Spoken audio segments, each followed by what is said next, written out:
Ahí estas cosas y está, ¿no? Entonces, ¿dónde está? Sí, siamo qua fuori se viene. Grazie. Grazie.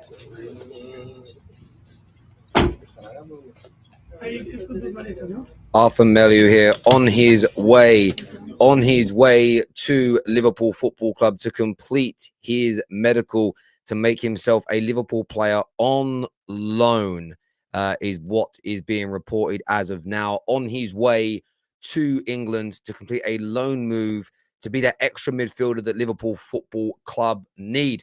There's also a bid this morning reported from Arsenal Football Club for Douglas Luiz. We're giving you updates on Pierre-Emerick Aubameyang.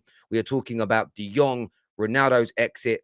Any other questions that you've got? It's going to be a big, long day today on the Terrace. Make sure you're smashing like buttons. Make sure you're subscribing to the Football Terrace. Let's go.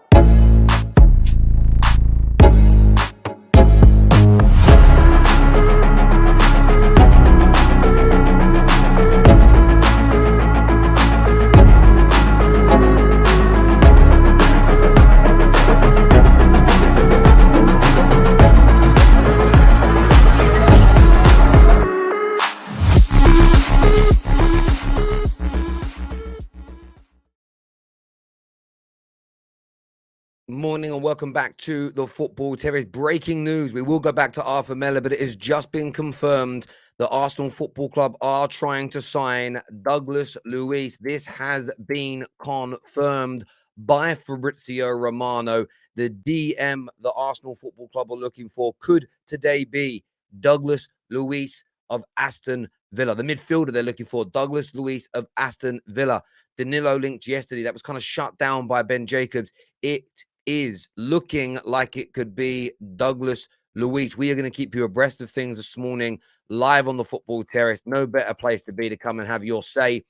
Arthur Melo to Liverpool as well. Maybe slightly underwhelming signings, maybe really positive signings. I want to know what you think and feel as Liverpool and Arsenal fans. But Douglas Luiz and Arthur Melo to your football clubs this morning. What are you thinking? What are you feeling in relation to this? I got to know. I need to know. I have to know what you think and feel. Luiz is average, is what Z has got to say.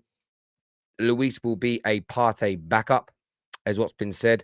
Arthur Melo is a good situation for now. Arthur Melo will be a Thiago backup. Yeah, look, exactly. These are backup players. These are to help strengthen. These are to help strengthen the squads of both these respective football clubs. But my question is, are they good enough additions? Yes, they're backups, but are they good enough? Sal Niguez was a backup for Chelsea last year. He wasn't good enough. How do you feel about these actual deals? So I understand what their role's going to be in the squad, but what's your thoughts and feelings as them as players? That is what I would like to know. Interestingly, Juve fans are stating that Arthur Melo is injured as it stands, and as I've tweeted this morning, Arthur Melo to Liverpool is a done deal pending a medical. The footage here that has come out from Italy shows him on his way to the UK, packing up his bags, suited, booted, and ready to go, ready to become a Liverpool football player for at least 12 months. For at least 12 months is what we are seeing in relation to this. So I do want to get your take. I do want to get your feelings. I do want to get your reaction. KJ, if you could do me a favor and maybe share the link of this in the Football Terrace group chats and see if anyone's about to come on and jump on, that would be amazing.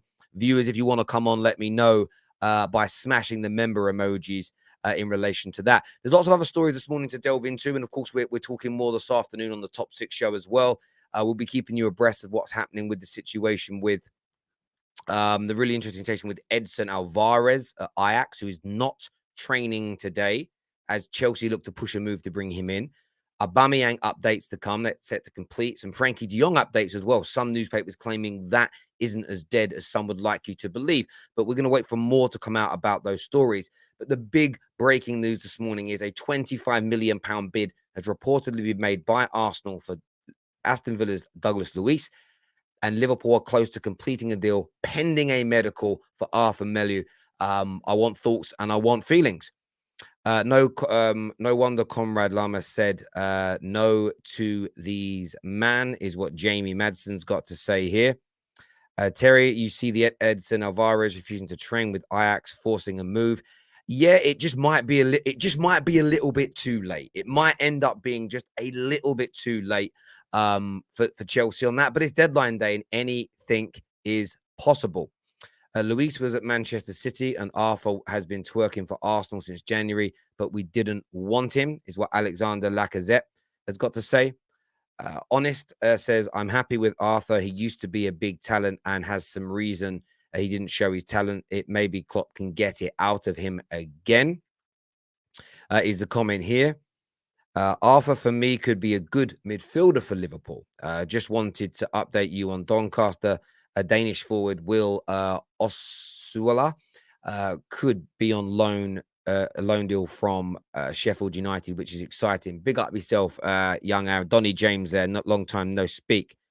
Fab just tweeted saying Arsenal are buying Douglas Luiz. Well, Fab just tweeted saying Arsenal are now really trying to sign him. They didn't say they are buying him. Be very careful of the wording.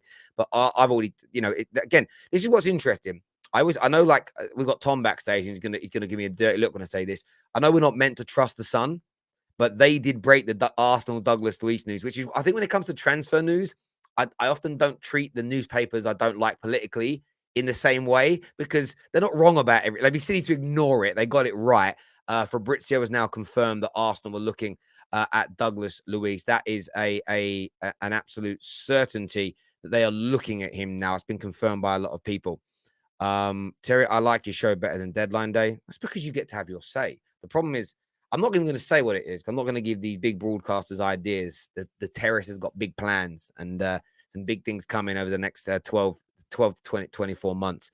Slow baby steps, but the merge is going to be crazy. Let's have a look at some more of your comments. Do you know why Arsene Zakarian can't come to Chelsea? It's because he's a Russian player and they won't allow him to come to Chelsea. Seems unfair. Is that what it is? Because he's Russian? Is there a rule that Russian people can't come and work in the UK right now? Maybe. I don't know. I don't know the maybe under sanctions. Maybe. But he's playing for a Ukrainian team, right? Is he playing for Shakhtar? Or am I wrong? No. Is that the player that Arsenal were looking at? I get confused. What club is he at? I don't even know what club the geezer's at. I should know, but I don't. Is it Arsenal that...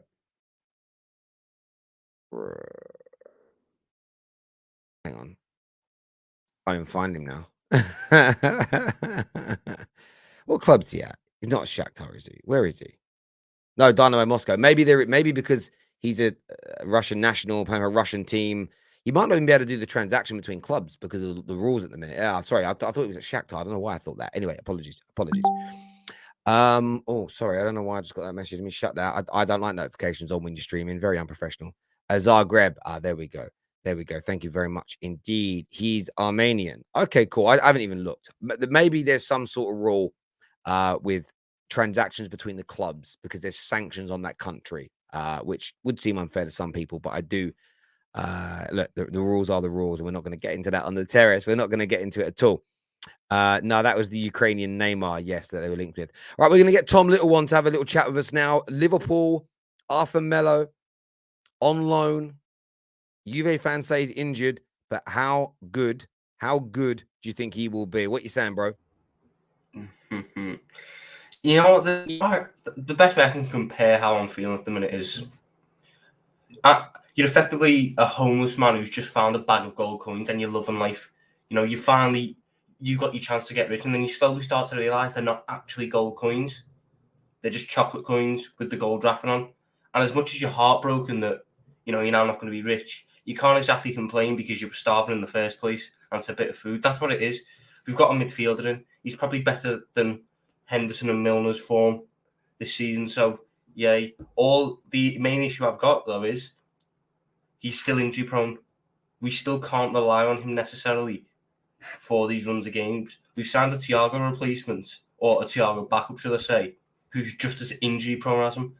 There's a very good chance that the pair of them are out injured at the same time. and then we're back in the same situation. So it just screams stopgap. They spent all summer telling me we're not doing stopgaps. We're not doing stopgaps. It'll be the right player, the right profile, no loans, this, that, and the other. And then on deadline day, it's a stopgap. So I don't get it. I'm sure if he stays fit, from everything that I've read, not everything that people say, if he stays fit, he could be a fantastic addition. The potential and the quality is there. But we say that about Naby Keita every season. We say that about Ox every season. If they stay fit, he probably won't stay fit, and then we're back in the same situation. So I'd love it. It looks like it's happening.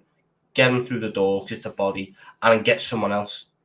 You have to get someone. If Arthur Melo is our only midfield signing this season, you've just underprepared the position again for the third year runner.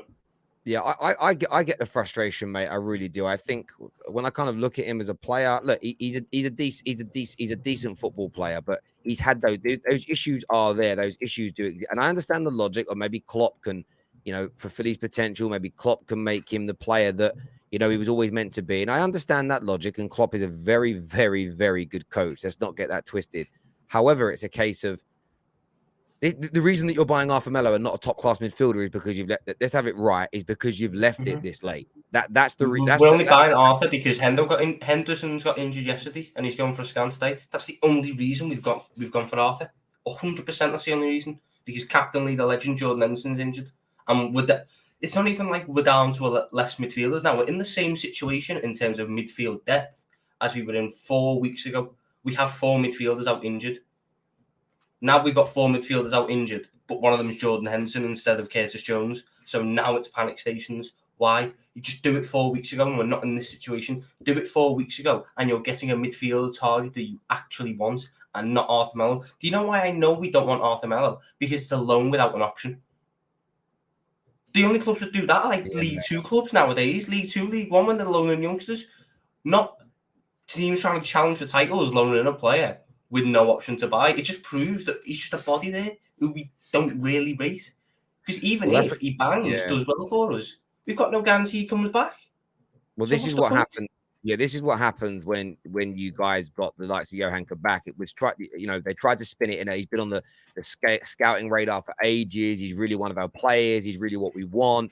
And then in the end, it turned out to be completely and utterly not a fast, but it wasn't a player that you wanted. But as you can see here, mate, he's on his way over. This, barring him failing a medical, he is 110% today going to become a Liverpool football player. And I'm a bit like you. I don't think Liverpool are going to sign anybody else. I can't see how Liverpool sign anybody else on top of him at all. I just don't see you guys doing it. And that isn't a dig. That isn't me being salty. That's just the facts. That's just the fact of the matter for me. Like, you're not signing anybody else on top of him. I don't see it. And I just think, I look at it this way. Look, you guys did well to come back last night. And I know we'll talk about it later on the Top 6 show. But let's not get it twisted. Like, it was a last-minute winner in additional time, if that makes sense. Like, that isn't going to happen every single week. You needed more. The injuries are going to keep piling up because of the age and everything else that's going on. I look at Liverpool and think, what are you playing at? What are you thinking about? Why are you doing this? Why are you doing this? The club are too focused on forward planning. They're too focused on forward planning. They're too focused on next summer, and then it's next summer, and then it's next summer. We've been hearing next summer for the last 4 years, and we'll hear it for the next 4 years probably. The club is too focused on its forward planning that we aren't appreciating the situation we're in now. We should be in a situation where we can sit there at the start of every season and go, we can challenge Man City. We should be favourites for this title alongside them. That's the situation we should be in. But because we're too focused on our forward planning and what will be like in 3-4 years' time, that this is only done so we can focus on Bellingham next year. Still no guarantee about Bellingham. We're still we can compete a little bit more in the bid more. Whoop-de-fucking-do. There's no guarantee. So we're putting all this focus on a player who might not even come to us. I don't know what the plan is. All this forward thinking, all that's going to happen is we'll reach the end of Klopp's tenure. We'll have a fantastic team, a new manager who doesn't know how to get the best out of them. We'll sit there and go, we should have done a little bit more. The Klopp era will be looked back on as a little bit of a what if. We should have given him a bit more backing because this isn't good enough for the manager. Without a shadow of a doubt, 110%. needed more backing. And look, people have put it on Klopp. I think Klopp's protecting the owners a little bit. He is. I think this. I just don't believe Klopp, and I'm saying this in a nice way. I don't believe Jurgen Klopp was stupid enough to look at this squad and go, "It's absolutely fine. It's fine." Klopp isn't dumb. He's one of the best managers and coaches in the world for a reason. It's now coming to a head, and I'm telling you now, like I said it last night on the show, and I stand by this. I think if you lost last night, you'd be going for someone bigger and better than Arthur Melo this morning. But because you won that game and the euphoria was there, there's a little bit, but we did okay to come back. They're going to ride that out and then try and spin off. Newcastle were time wasting. And I think your point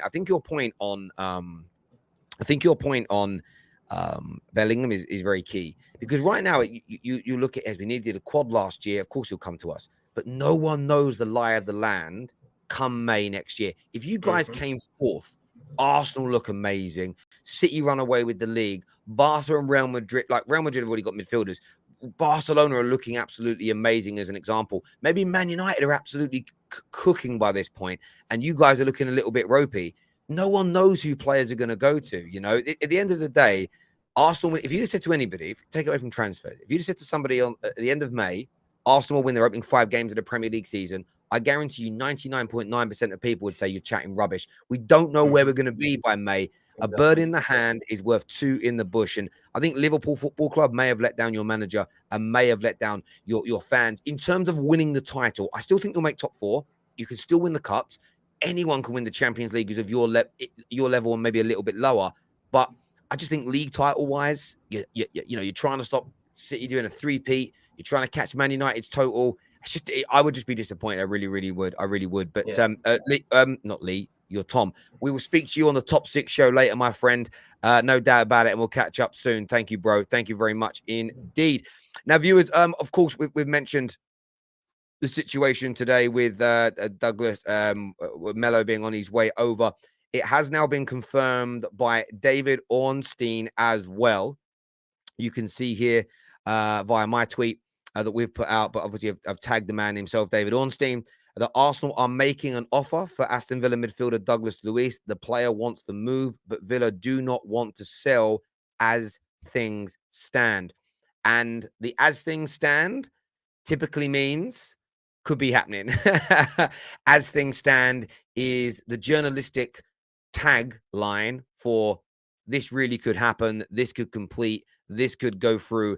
Douglas Luiz to Arsenal is advanced. Arthur Melo to Liverpool is done, pending a medical this morning. I want to hear from more of you on the show. Let's go to some more of your comments that have come through. James here is a Liverpool fan that says, we will get a new shipment of inhalers in as soon will be sound. I hear you on that. Mane is the best African player. Thank you very much for the comment, my friend. Jude, if he has a good World Cup when the bidding war starts for him and Liverpool don't look to be in bidding wars, is what Omar says. Liverpool are not getting Jude. They would have to pay insane money for him, is what Gavin Gord has got to say. 7 seasons, he finished poorly at Dortmund. We'll see what happens there. Arthur is never fit, but maybe he will be for Liverpool. My concern about signing someone who isn't fit, if you're Jurgen Klopp, is Jurgen Klopp works his players harder than Juve work their players. They run harder. The intensity's there. Can his body cope? Maybe his body actually needs the intensity to stay fit. Maybe the lack of intensity in Italian football has an adverse effect on him. And I'm being really fair here, but I understand the cynicism completely. Terry, at this moment in time, I'm not feeling excited or hopeful about the Melo deal. And it's so frustrating. Better not to sign anybody is what Samir has got to say. Don't be surprised if Bellingham goes to Chelsea. They have the money and a clear-cut midfield opening where he'd play, is what Mr. Jekyll says. Liverpool should be scoring more regardless. Come on, you gooners, is what Ethan's got to say. Terry, off topic, is De Jong officially staying at Barca? Well, that's the word this morning. The word is that he is staying at Barcelona. But then there have been some claims already today that things are not 100% over. And you can see these claims kind of everywhere. Sky Sports have put this out, as you can see. They've claimed here that Man United have reportedly not given up on trying to tempt Frankie de Jong. We have seen these stories come out this morning. I'm not particularly convinced that that's true. I think that deal is done. I think that deal's over in terms of there's no. I don't think there's much chance of that happening. The Daily Express have claimed that it could still be on. Like Managing Barca, as you can see here, have posted that it could potentially be on. But we'll see. We'll see what actually comes out through the woodwork in this. We will. Jude, Rice, and Kante is the best midfield in Europe, is what Liam Braza has got to say. Arsenal fans tuning in, though, I do want you. Someone asked me the question here. What do you think of Luiz as a player? Like, I think Douglas Luiz is good. I just think he's good. I think he's El Neni level. I think he's an El Neni level of player. The one advantage he has over El Neni is he's a little more physical. That's it. He's a little bit more physical. That's it. Aside from the physicality, there isn't much difference, in my opinion, between the two players. And that's what it really comes. That's what it really comes down to. So I've got to update a thumb now because I did it wrong. But bear with me a second, my people. I just need to update something. So I've annoyed myself because when I make mistakes, I'm very tough on myself, you see. And I don't like making mistakes. And I want to update something. And the keyboard for, like, I edit on a Mac for some of these thumbnails now, but I don't use the Mac for streaming because I'm such an old man. I haven't learned to use it yet. I haven't learned to do it all. I'm so old. I'm so old. I'm feeling old today. That's the truth. That's the truth. Right? Let me move him there and move him there. That makes more sense. Right. That's a better thumbnail now. I'm happier with that, right? Let me just export this real quick and I'm going to be back with you guys. I know you can all wait because you're my people. You are my people. Let me just send this thumbnail update to myself and then I can update this because I don't like it. I get very annoyed at myself when I notice a mistake on something I've made. I never notice if it's a spelling mistake because I'm not that smart, but there we go. But yeah, I think Douglas Luiz is a good player. But that's all I think he is. I think he's a good football player. Do I think he's going to move the needle much at Arsenal? No. But if they've got players missing, I think they're kind of looking at this from the point of view of, and I want to kind of make sure I say this in the right way. I think they're kind of looking at this from the point of view of, look at this weekend. No Partey, no El Neni against Man United. You're going up against Casemiro. That could be a problem. Like, there's no doubt about it that could be a problem for Arsenal, and they want to address that. They want to do everything they can to resolve that situation. There's no doubt. So, yeah, look, I understand the deal. I understand why they're looking to do it. I would be though slightly disappointed as an Arsenal fan because it's kind of like Yuri Tielemans is still available. Yuri Tielemans is still out there, and you're not going for him, and it doesn't make much sense to me considering the price is about the same. I know he's a different profile of midfielder, but Yuri Tielemans all summer. And I go back to that tweet that I put out, and I'm going to go and find this tweet now. And I got cooked for this at the time. I got cooked for this, but I want to go back to it because I'm someone that if I make mistakes, I'll call it out and everything else. But I tweeted this earlier on in the summer. Take a look at this. I said, if Arsenal are calling their interest in Yuri Tielemans to get Rafinha, who wants Barca and Chelsea ahead of them, surely this is a massive risk to their summer plans. If you go back and look at this tweet and look at some of the replies, it was like digging at what Man United are doing. Like, I don't think their interest is called. It's timing. If they are relaxed on Yuri, market isn't huge. They will need to get these two opportunities done quicker before completing competition gets too hot, and then focus on deals like Yuri.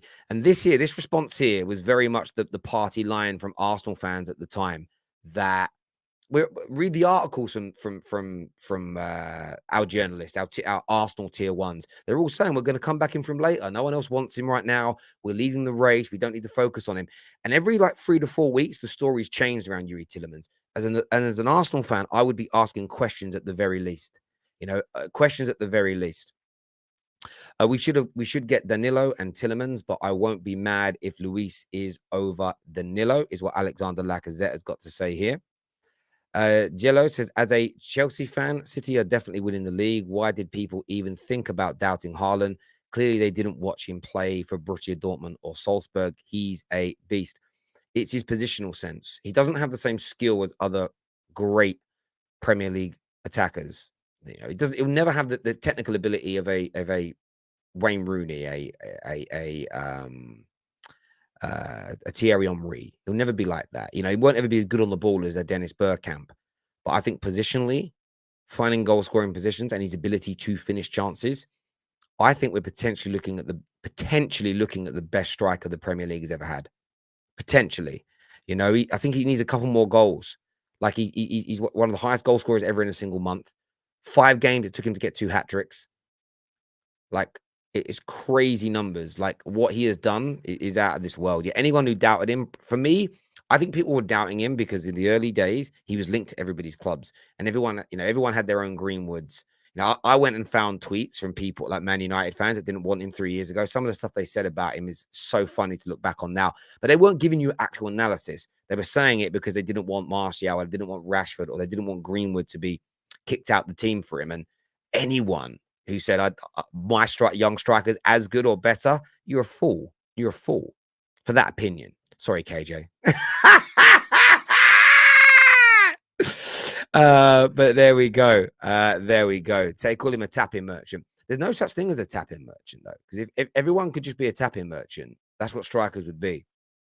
There's no such thing as a tapping merchant. It's an unsophisticated way of criticizing a skill set that isn't pretty. It isn't pretty to find space and nowhere to be, to put the ball in the back of the net, to anticipate where the ball's going to land, to know where the danger zones are. It's an instinct. It's natural. It actually can't be taught. It's lots of players can learn to do kick-ups and drag backs and step overs. And the harder you work, like if you went outside and today worked on a Cruyff turn consistently, you'd become good at a Cruyff turn. You can't become good at what Haaland does. That's why only a handful of players in football have ever been able to do it. And every footballer wishes they could do what Haaland does. Every single footballer wishes they could. That end product is the most important part of football. Man United will feel the wrath of Arsenal on Sunday, is what the game believes. Listen, I'm worried about playing Arsenal. I'm not going to deny it. I'm worried about playing Arsenal. We'll see how United do tonight, but I am worried.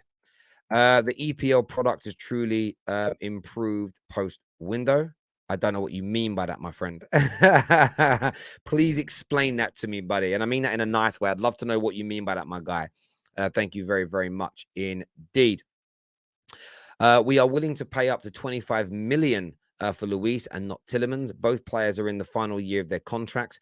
We still need a winger to compete with Saka. This signing will be underwhelming.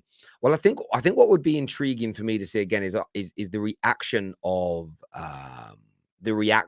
Arsenal fans if you spend 25 odd million on him, because the party line was, well, we're not going to spend 25 million on Tielemans, a player that's free next year. But then you go and do that on Douglas Luiz. It proves the money arguments again were BS. And I think that Arsenal fans should push back against it because you're being lied to. And none of us want the PR from our clubs. Just tell us straight, you know. Comment here says, I think subconsciously you are bidding up Arsenal so that we look good on Sunday when we beat them.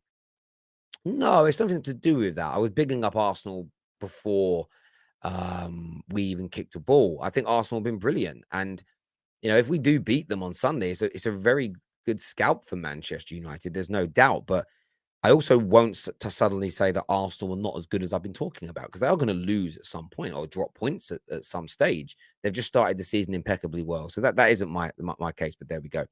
I'm going to share the link for people to call in this morning and have their say on these transfer deals. Come with a good opinion, though, people. Come ready to speak.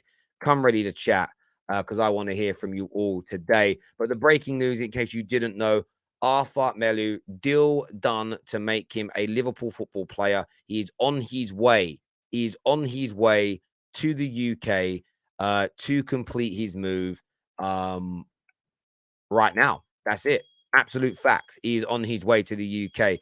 Here's just 1 second. I was looking for a bit of information and I can't find it. He is on his way. That is going to happen because I've zoomed in on Twitter and now I can't see anything. I'm trying to put the tweet and the picture up. There we go. As you can see, on his way to the UK, Melo traveling to England in order to complete his loan move to Liverpool. He moved to Liverpool on loan. It is a deal pending no issues with his health. That is done, dusted and over the line, as we say. And then on top of that, you've got the other big deal this morning that's advancing. We've already put it up, but we'll put it up again for our wonderful people so you can all see. And that is Douglas Luiz to Arsenal, confirmed by Ornstein, confirmed by Fabrizio Romano. But let's give credit to the Sun were the first people. I don't like giving the Sun credit, but they were the first to break it today, just so that everybody knows. But Arsenal are advancing that deal as we speak. I want your thoughts and I want your feelings on this now, my people. A few people asking for a Pierre-Emerick Aubameyang update. Well, the Aubameyang situation is really a very crucial. I mean, it's been close for a while now. We all know it kind of slowed down a little bit because of the situation with the injury that he had and everything else. Fabrizio Romano today has said that Chelsea and Barca are in positive direct contact to finally complete the Pierre Aubameyang deal in the next hours. It's now really close. So expect that deal to complete. Expect that deal to go through. And interestingly, same thing David Ornstein has put out, that Chelsea are on the verge of an agreement to sign Pierre-Emerick Aubameyang from Barca. The latest bid is 7.5 million plus Alonso. Proposed 2-year deal plus one, which is pretty good. And the third deal is third year is based on appearances. So it's 2 years plus one, taking him up to 35 to make him, as you can see, a Chelsea football player. And that's going to be an intriguing deal to see if it happens or not. I know Chelsea fans are very excited about it. Some Chelsea fans are excited about it, some not so much. Comment here from Ben Jacobs. Says that the Aubameyang deal is virtually complete. Chelsea have already scheduled a medical for this afternoon. A Rafael Leao won't be possible unless Chelsea pay 150 million euros release clause. Milan will have told this to Chelsea 3 times now. Edison Alvarez remains a priority after Aubameyang. So it's going to be a big afternoon, and we'll talk more about Chelsea this afternoon on the terrace. Just because the other 2 bits of news were breaking as they were. We'll keep you abreast of what's going on with that. But a big update there from the brilliant Ben Jacobs. And I mean, wouldn't it be? Listen, I don't want it to be Chelsea. I'd love it to be my club, but I'd love to see a madness today, wouldn't you? I would absolutely love to see a madness, wouldn't you? Like an absolute crazy, like out of the blue. One second here.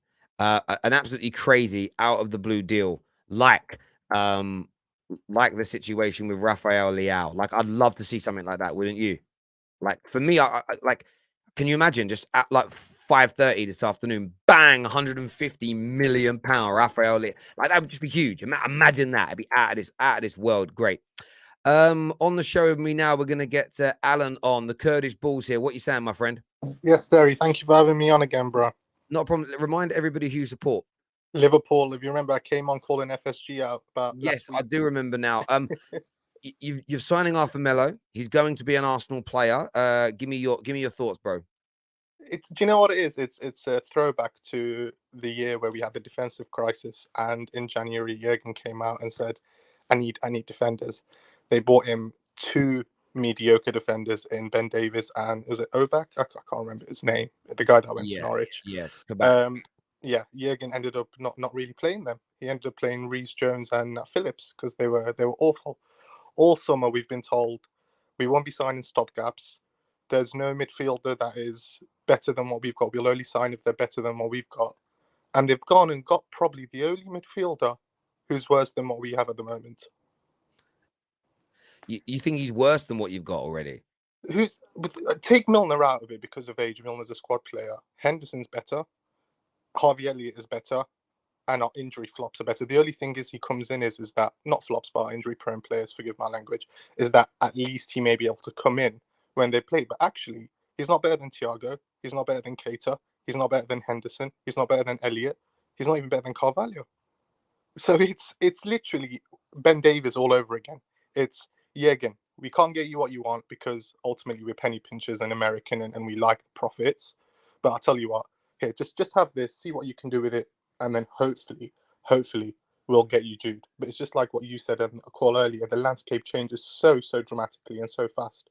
Arsenal have a good season, United have a good season, Madrid win the Champions League again, Man City win a double or something. Why would Jude come to us? Let's be realistic. Mm.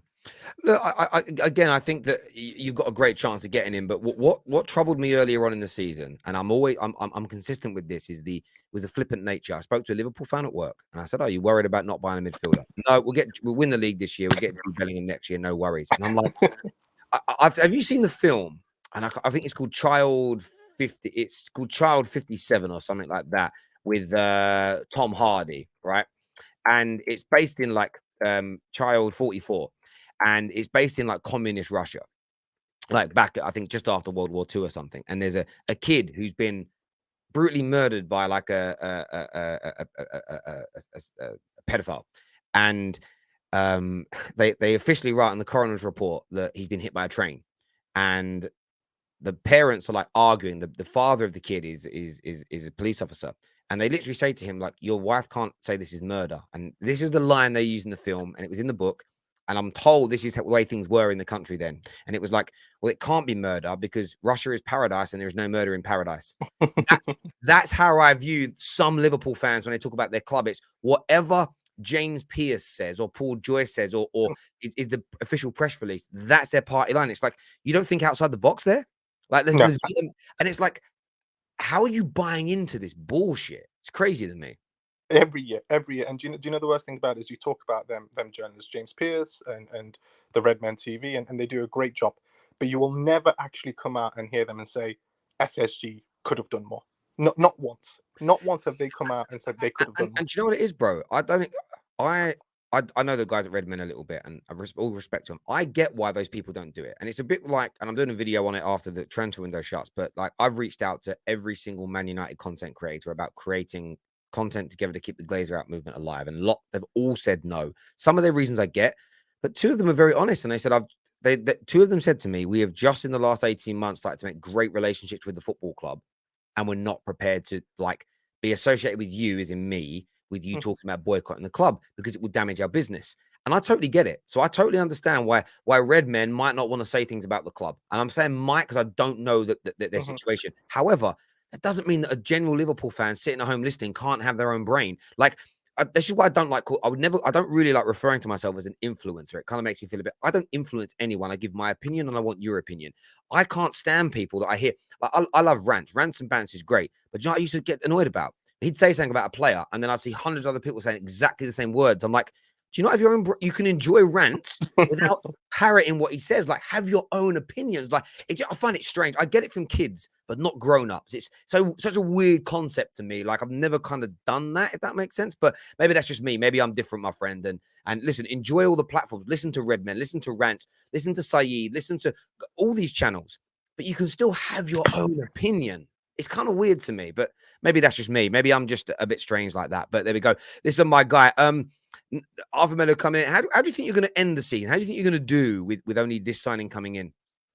I think we'll do. I think it comes down to injuries. It really does. I think if we can get Thiago back fit and firing again, and you have Harvey Elliott in the form that he's in, with Fabinho getting back to form, I still think we finish second. And I think that's because Haaland is an anomaly in his own world, which is a different subject altogether. But I do believe we still finish second. And I do think we'll win a trophy. The problem you have is, as a Liverpool fan, Terry, I'm in the older section. I'm like yourself, mate. I'm 29. So I've seen us go through the Fabio Borini days, the Ricky Lambert days. I've seen the Milan Barros days. This is the golden era of my generation. This is what I've seen. You know, I came to this country in 2000. This is the most success. We probably have the best manager in the world, if not the second, and this is how we're backing him. It's underwhelming, you know. Second place, it's great, and the top Reds, as we call them in the fan base, will say, but Klopp's won every trophy. But really, if he had a bit of backing, what could he have done? You know, we're talking a dynasty that we can only dream of, and instead he's got one trophy of each. You know, it's great because, again, I grew up finishing 8th and 7th, so I know what trophies, how nice it is, and how great it is. But it really is. We're going to look back and say, what could have been. Yeah. No, listen. You most certainly could. You most certainly that most certainly could be what happens in my opinion. But there we go. Listen, my friend, thanks for coming on and having your say. Top man. I appreciate it. Thank you very much indeed. I want to bring you some breaking news, people.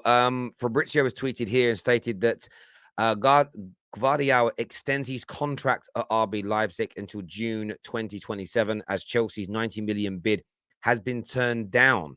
No time to complete the agreement. Talks for Gvardiol to Chelsea 2023 will continue in January. So this could become an even more expensive deal for Chelsea now, as they were unable to get it completed in time this window. So that is a deal that will not be, as of now, according to Fabrizio Romano, done and dusted today. That will not be happening. That will not be happening. But I still say keep an eye out for Chelsea Football Club today. Aubameyang is going to complete, and we'll talk more about that later. Will they put a bid in for Rafael Leao? Will they do something gargantuan today, Chelsea? Frankie de Jong. Could it happen? Is a club going to do something big today? Douglas Luiz and Melo, yeah, good signings. Good signings. That they're okay deals. But is something big going to happen today? I'm very, very, very intrigued to know what people think and what people feel in relation to this. I want to know. Nazir Kinsella has also confirmed that news from Fabrizio Romano as well, saying RB Leipzig defender has now signed a new contract. Chelsea and City are likely to come back in January or next summer, as reported. So there'll be a big battle there for Chelsea, according to one of the best. You should be following this guy, by the way, Nazir Kinsella, one of the best journalists around. Go and give him a follow. It doesn't follow me back, though, so I feel very, very sad about that. But there we go. Let's take a look at some of the other bits of news that are kind of coming out today. We'll keep you abreast of what's going on ourselves. BR Sport are now obviously reporting on what's going on with Arthur Melo, as you can say. We'll just go through the timeline together, actually. It's a really good timeline here on Twitter that kind of gives you updates. But it's mainly Fabrizio's tweets. He tweets about everything. Confirmed by Damasio, as you can see here. Confirmed by Damasio, Liverpool are close to signing. There he is. He'll be wearing a red shirt very, very soon indeed. What other bits of stories are going ahead here? Man like Manuel's completed. Obviously, we've seen this footage earlier on today. They've announced the completion. Man like Flex there on Sky this morning. You can see in the completion, as you can see. Ajax, he signed a contract until 2027, but like Manchester United, as you can see, it's being spoken about there. Anthony's deal is completed today, the medical stuff. So there's loads kind of going on. It's very early in the day. It's all Arthur Melo, as you can see at the moment. That's basically the timeline. Of course, we know that Dest ended up completing a move to AC Milan yesterday, which not very many people were maybe expecting. Is there a bid for Luiz? Yes, it has been confirmed that Arsenal have made a bid. Around £25 million is the reported price as of now. But as we all know, that can change at any moment and at any time in relation to that. So, yeah, expect it to happen. Interesting. Oh, look at this update that's just come in, people. From the brilliant man himself, Damasio, Hector Bellerin is close to Barcelona from Arsenal. Another player in at Barcelona. Do any other players have to leave to take this forward? Let me just give that a little bit of a retweet there. Hector Bellerin close to joining Barcelona this morning, according to the brilliant Damasio. By the way, people, make sure you're following my Twitter account. As you can see, they just passed the 90,000 follower mark yesterday. Absolutely humbled by that. Go give me a follow at Terry Fleurs. Get that done. It's a nice little profile pic there, isn't it? Look at that. Me and the boys at the Football Terrace live event. Really good. Boovie is very tall, by the way. Like, very, very tall. I'm not so short, very tall. But man like Lee is there, as you can see. The Big Six, Grizz Khan himself, and much more. So, yeah, go check out my Twitter profile, my people, at Terry Fleurs. Give that a little bit of a follow. So, yeah, lots of news coming today. We're gonna be probably live 2 or 3 more times today, keeping you up to date with what's going on and giving you the chance to have your say. Oh, a little message here from the best winger in the league. Let's just get that up on the screen for you, my people. Let's take a little listen. Fala, torcedores, fala, fãs, que é o Anthony, ó. Já tô com a camisa aqui do maior clube do mundo. Só passando para dizer que eu tô muito ansioso, muito empolgado para poder vestir essa camisa aqui dentro de campo e honrar todos vocês, viu? Grande abraço e aguarde que a gente vai fazer muita história. Tamo junto. He says, I just joined Man United, biggest club in the world. And he said, Glazers out. That's what he said. He said Glazers out. He said Glazers out. He did. Is that the guy from the kickoff? Yeah, Boovy. Yeah, we did a live show together, and we got more to come in that space soon. So keep watching. I got breakfast in here. Do you guys mind if I eat it while I'm live? Got a little bit of scrambled egg and hash brown, but it's getting cold. There we go. Best winger in league. Yeah, I'm being sarcastic. Like we can take a bit of, you guys can take a little sarcasm on the terrace, surely, right? You guys have got the brain capacity to take that. I know you have. You're some smart people out here. You're some smart people out here. There we go. James Ollie here, very, very senior writer for ESPN, confirming the Douglas Luiz news, saying Arsenal exploring the deal. Villa don't want to sell, but he only has 12 months left on his contract. Player thought to be open to the move. Just over 12 hours for Arsenal to try and complete this. What I did actually want to look at is an update here, actually. Not an update, a tweet that I saw. Oh, where's it gone? From my guy Lives. Because Lives put out oh, wow. Big update here from Fraser Fletcher. Big update from Fraser Fletcher here that you guys, Chelsea fans, will want to see, especially. Edison Alvarez and Mohamed Kudus are both on strike at Ajax. Alvarez wants the Chelsea move, and Kudus still pushing Ajax to accept Everton's offer. Ajax in the mud, they are in the mud. La la la la la la la la la. European lad, you're in the mud. You are in the mud. All your players are going on strike. Maybe Paul Scholes was right. They're not a big club anymore. How many teasing? On strike, baby, on strike. They want that money. They want the money. They like, listen, I don't blame these footballers, to be fair, because at the end of the day, it's one of these situations where you can't be blaming them. The money I'm going to Google search now. Let me Google this. Let me Google this real quick. Let me just share that tweet because I've got to share my guy Fraser. Fraser, by the way, you should be following Fraser. He's one of the best up and coming journalists around. He's going to be massive in the next couple of years. What's he on? What's he on salary wise? Right. Let me get you his salary here. Let me get you his salary. I'm waiting for it to load. Bruv, what's he on? What's he on? I don't even know. This is a rubbish website. Annual salary. He's on like 1.5 million a year. Now, to me and you, 1.5 million pounds a year. 1.5 million pounds a year is a lot of money. There's no doubt about it. Okay. But what is that per week? The way we do it in the Prem, we speak back in the week. No, I'm an idiot. 1.6 divided by 52. It's like 30 grand a week. It's a lot of money. It's a lot of money they're saying he's on, right? 30K a week. But you know what? You do realize Chelsea are going to put him on £150,000 a week. Now, you've got to remember, as rich as you are, right? He is going to become 5 times richer every week. Well, they get paid monthly, but every month when he gets paid, he becomes 5 times richer. So 1 month's pay at Chelsea is 5 months' work at Ajax. 5-year deal. You know, do the math on that. Every month is worth 5 months at Ajax. Every month is worth 5 months at Ajax. It's crazy. Crazy. 1 month is nearly half a year's work. What? Of course he's going to want to leave. You can't blame people for that. You can't blame people for that. And it would take, based on that logic, it would take him. So what he would earn in 5 years, it would take 25 years to earn at Ajax. So what he can earn in 5 years at Chelsea, it would take him a quarter of a century to make at Ajax. That's why he wants to leave. It's crazy. It's crazy. KJ is joining me now on transfer deadline day. What are you saying, KJ? First of all, I think at the time I was right to want Greenwood to play well and start for Man United. Can't say that now, can I? No. No. Now that you're here, though, you're going to speak. I'm going to eat my scrambled egg and my hash brown. But yeah, go on, mate. What do you want to say? First of all, let me just. Right, the transfer window it's been all right, to be fair. Like overall, some good moves, some good signings. No team, I don't care what anyone says, no team can look at their transfer window and be like, we're so behind everyone else that they can't compete. The top 6, no one should really be saying we can't compete.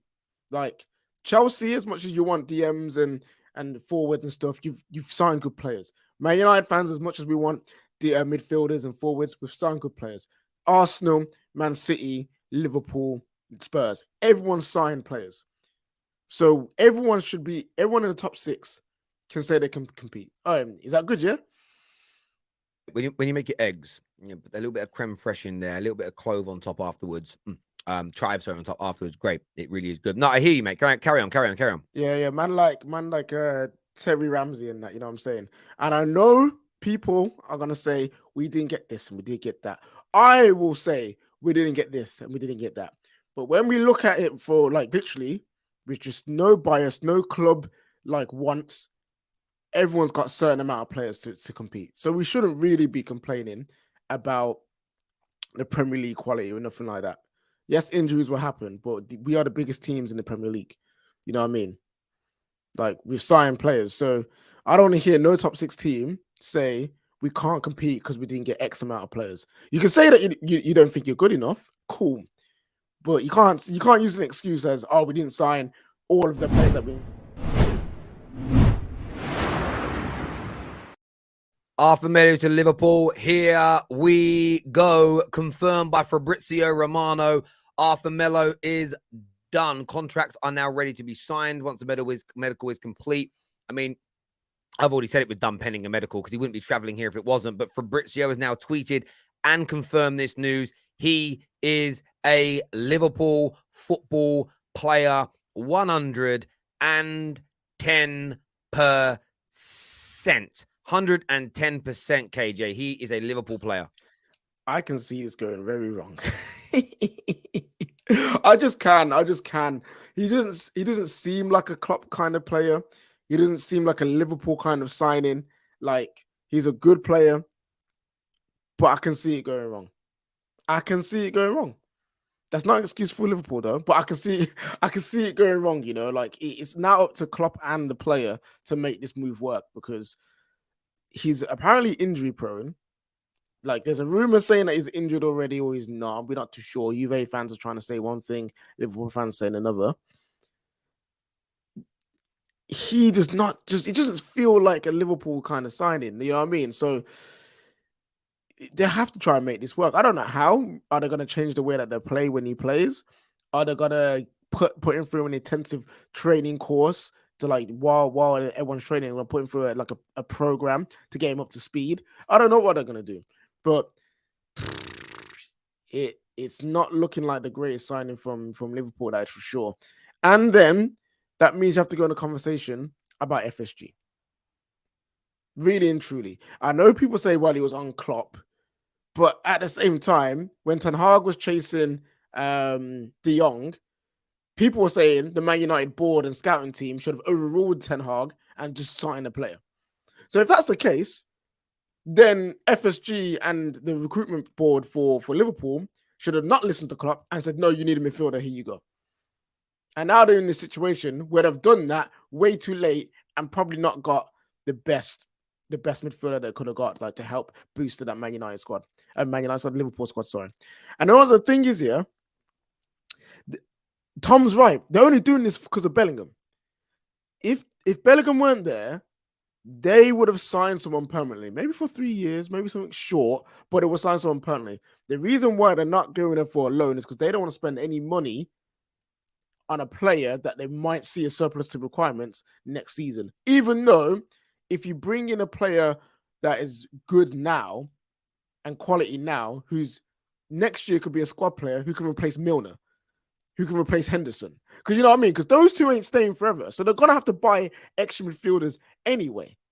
So why not just do it earlier, embed them into the system a year earlier, and then if they try and go and get Bellingham and it succeeds, you have the 2 midfielders that you need already.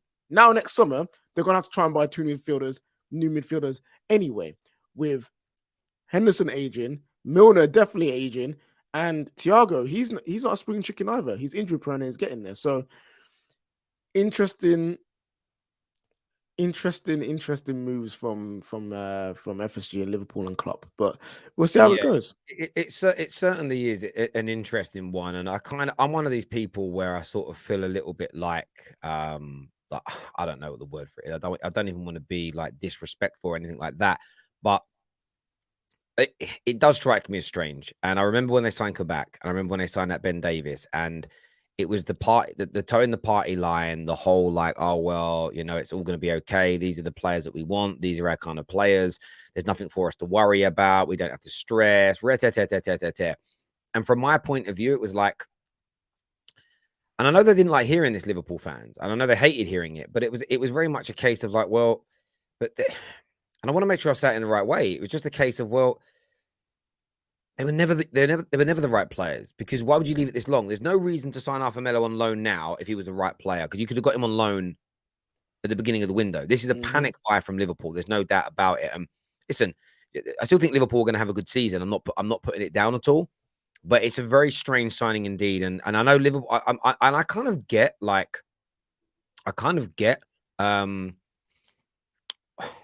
I kind of understand and get Liverpool fans defending their club, but it could work. Klopp could get the best out of him, and there is truth in that, but it doesn't feel quite right to me, if that makes sense. It really, really doesn't. But there we go. A few people commenting here. By the way, when I was saying earlier that people shouldn't watch other influencers, that isn't what I said. I don't know where you got that from. I said you can listen to any influencer you want, do it, support the industry, but you can still have your own thought. I find it weird if today I'm going to make a name of a content creator up. If Jess does a show on She Knows Arsenal and says a particular sentence, and then I see loads of people just repeating it, what you should be saying is, I agree with what Jess says, and then say what she said, not just repeating it like it's your own opinion. That is what I mean by it. Do you get where I'm coming from? Like, pay homage to the person whose opinion you're taking, and say, you know, I've said this, every time I've mentioned this phrase loads of times, and I always say I got this from Neeks, where Neeks says that, you know, sacking managers at Man United and not going at the Glazers is like taking a painkiller for like a brain tumor. I say that Neek says this, and I repeat it because it isn't my train of thought. If I just start repeating it like it's my phrase, that's the parrot inside. That's all I'm talking about. Is don't parrot. Either pay homage to that person and say, I agree with so-and-so, and then repeat what they say, or give your own opinion, is what I said. But definitely watch other content creators and broaden your horizons. 110%. Terry, go on, mate. I want to ask you a question. We're going to go through the clubs. And I know there's still time left, but most clubs look like they're done. Besides, barring Chelsea, Liverpool now, I think Liverpool now finished. Maybe Arsenal, but most clubs are done. We'll go through the clubs. How do you think their window is gone? You'll probably speak a bit more about this on top six, but this is a quick. Yeah, I mean, I would say this, a quick overview. So make sure you're tuning into the top six. I think Tottenham's is the most overrated, because it started well, but it ended poorly. And I'll give this advice to all young men. It's not how you start, mate. It's how you finish. Your girlfriend, your boyfriend will tell you this. It's how you finish, not how you start. I think Liverpool's is the worst. They haven't strengthened enough. And everybody, this is what's interesting about it. And we'll go into this more in the top six.